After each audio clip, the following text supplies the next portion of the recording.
Hey, what's up guys? It's Yeti here. Welcome back to another video. So today we will be talking about the main reasons why you're not improving / ranking up in Valorant.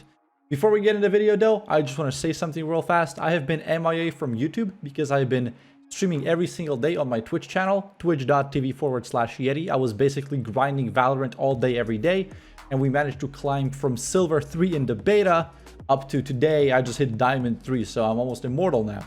And I wanted to make this video for a while and just explain some of these like mental barriers that are basically holding you back and making you not be able to rank up. Also, the gameplay in the background is actually taken from my Twitch stream because I think that's like the easiest way, you know, to just slap that in the background. You can look at some gameplay and I talk over it. All right, let's get into it. All right, so reason number one is actually settings and sensitivity. I have a pretty good explanation for this one. So let's say you have your mouse settings and your, sensitivity, everything for the last like 3 months, okay? Or let's even say a month, and you're completely used to it, right? You have like a 55% win rate, everything is going fine. And then you have a day when you lost like 10 matches in a row, and you're like, okay, I'm going to change that because it's my settings that are holding me back. And you do change them, and then you actually start winning more. The reason that happens is because you, instead of being in your comfort zone, you force yourself to, instead of playing with your muscle memory and just by not thinking, you just start autopiloting, right? And because you change the sensitivity, you're no longer comfortable and you're not able to autopilot, which forces you to, think, have better crosshair placement, better decision making, etc., right?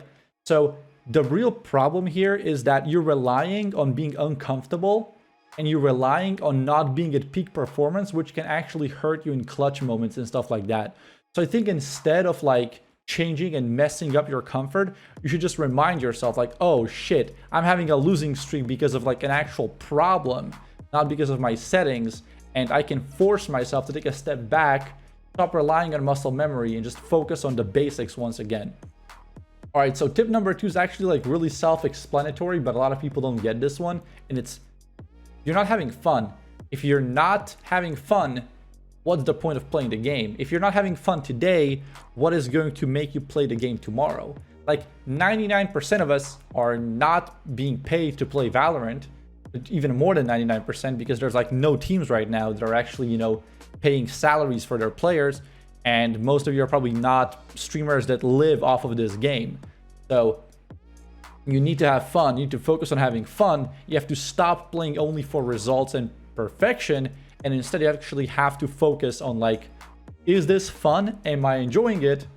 And if not, what is the reason why I'm not enjoying this? All right, before we move on to tip number 3, remember to press the like. It really helps with the algorithm. Thank you. I always forget to say this in the video, but I'm just gonna put it here. Just press that like, please. Thank you very much. All right, tip number 3 is you're playing the wrong characters. Now, this is, again, not, people take this the wrong way. You don't need a Sage. I'm gonna say this right now. You don't need a Sage. You don't need a Cypher either.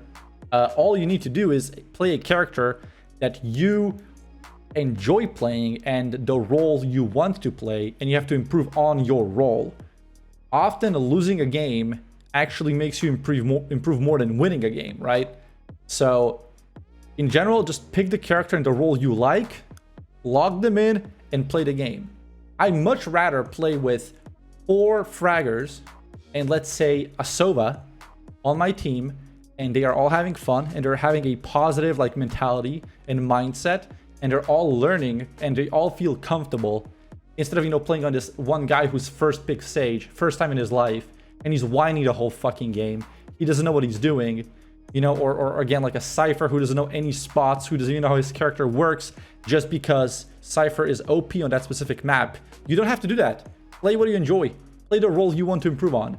I always encourage people, play what you want. This is a shooter. You have a gun. One shot in the head for the most part means they're dead. So it doesn't matter if you can heal after or not. And this is coming from someone who has climbed a fuck ton using mostly solo queue. So trust me, play what you enjoy. Don't play what your team is telling you to play. Fuck them. All right, tip number 4, I believe this one is toxicity and muting your teammates. Whenever your teammates are complaining to you, you should mute them. And you also shouldn't complain yourself, because negative like vibes will make your team and, you know, like your premates that are gonna start playing worse. And comms will be filled with just trash. And also something that people actually often do that hurts mentality of their teammates is they die, and before giving a call out, they say like, oh crap, he shot me. That's not good. That is just useless. You're jamming the comms, you're complaining, and complaints are not good. Nobody wants to listen to your complaints. People go play like 1-2 games a day because they just came off of their 8-hour shift. They don't want to listen to how Riot has to nerf Raze. They don't. Just play the game. I'm guilty of that. I complain all the time, but we still shouldn't. Let's acknowledge that complaining is a mistake. Play the game, give callouts, move on. That's literally my mentality here. All right, tip number 5. You're afraid to solo queue. This is actually so common. Like not just in Valorant, also in like in League of Legends and every game. People are scared to solo queue because they don't think they belong in the rank they're in, or like they're scared that solo queue is gonna make them lose that rank, which doesn't really matter, by the way. Ranks don't mean anything. Ranks are just, it's like a badge that tells you, oh, you won this many games. It doesn't actually mean you're good. There's plenty of plat players that are better than me. And I'm also better than plenty of immortals. It's just a fact, because ranks don't mean that much. Don't be scared to solo queue. Get rid of the rank fear. Play the game if you like it. Improve if you like it. Like, skill means a lot more than rank, especially in the long term. Play the game. Don't be scared. I encourage you. Solo queue is actually really good for you. You will learn so much.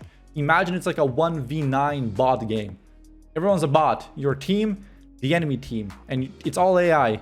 It's generated. Just click heads. Trust me. All right, tip number 6. This is the last tip of the video.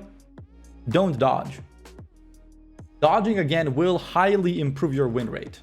But the problem is that people dodge wrong scenarios. You shouldn't dodge maps. I just don't think you should. Because if you're going to be dodging maps, you're never going to learn them. Of course, it's annoying to play Ascent 6 times in a row. It happened to me like today. And I can understand dodging at that point.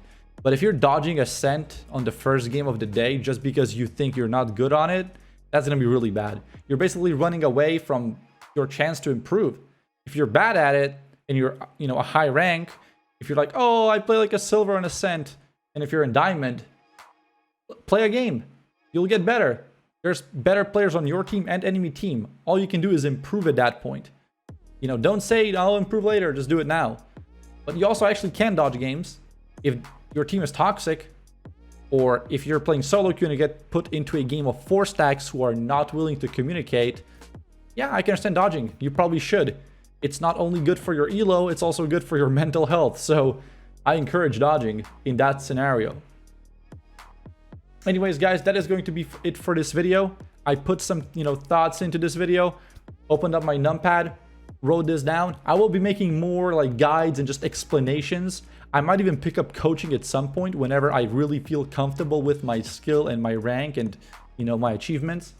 But yeah, guys, remember to subscribe if you want to see more content. I will see you in the next video. And as always, have a great rest of your day. Later.